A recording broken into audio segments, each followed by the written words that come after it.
Je suis excitée. Est-ce que c'est possible en français ou pas? Salut et bienvenue sur French with Lucy. Et je vais tout expliquer.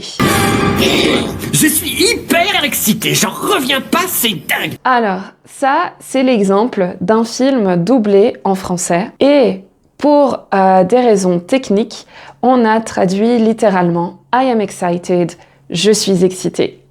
Parce que ça correspond plus au mouvement des lèvres et c'est plus facile. Et ça, c'est justement la première façon de penser. C'est que ce n'est pas correct en français, ce n'est pas du français, c'est un anglicisme. Et je suis excitée à la base veut dire autre chose.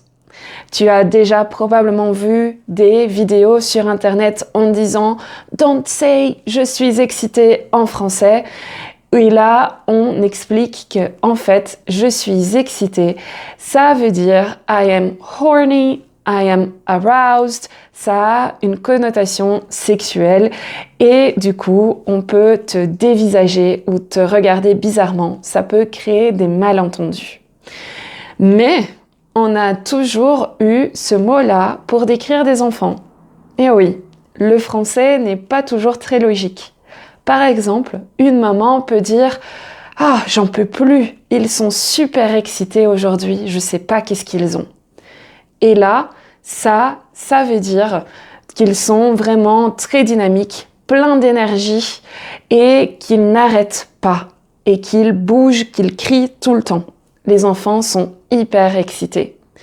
On a toujours aussi eu le verbe « exciter » avec une autre connotation négative. Par exemple, quand on se dispute, on peut dire « mais arrête de t'exciter pour un rien !» Et donc là, exciter, ça veut dire arrête de t'énerver ou de t'emporter pour un rien. Donc arrête de faire grand chose ou d'avoir de grandes réactions et de t'énerver pour rien du tout ou pour quelque chose de très simple. Et puis, finalement, la dernière chose pour cette partie, on a toujours eu l'expression « être excité comme une puce ». Je suis excité comme une puce à l'idée de découvrir 6 nouveaux personnages ce soir. Et donc là, c'est quand on a beaucoup d'énergie ou quand on est aussi dans le sens « excited ». En anglais, on est très impatient et donc je suis excitée comme une puce à l'idée de partir en vacances. Et là, ça marche. Et justement, c'est pour ça qu'il y a une deuxième façon de penser, que je suis excitée, ça marche en français. Il n'y a pas de problème, c'est correct. Ça peut être considéré comme la version plus courte de cette expression. Je suis excitée à l'idée de partir en vacances. On a enlevé comme une puce. On a facilité les choses, on a raccourci. Et donc, là, ça marche, ça fonctionne. Avec le contexte, évidemment. Il faut toujours faire attention au contexte. Dans quelques instants, on va découvrir la maison, j'en peux plus d'attendre, je suis trop excitée. Mais si tu veux éviter les malentendus, tu peux utiliser des alternatives, comme par exemple « j'ai hâte ». J'ai hâte de partir en vacances. J'ai vraiment hâte de la rencontrer. Ou alors « je suis impatiente » à l'idée de partir en vacances. Très impatient de voir l'appartement.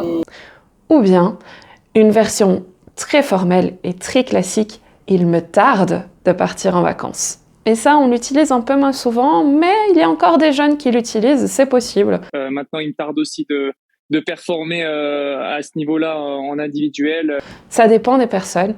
Tu choisis ce que tu veux, tu fais ce que tu veux, tu fais ce que tu préfères. Dis-moi dans les commentaires, qu'en penses-tu? Est-ce que c'est une menace pour la langue française? Ou alors, je suis excitée, c'est ok, c'est parfaitement possible. Beaucoup de personnes le disent, donc où est le problème? Voilà, c'est tout pour aujourd'hui. J'espère que tu as appris plein de choses et que cette vidéo t'a plu.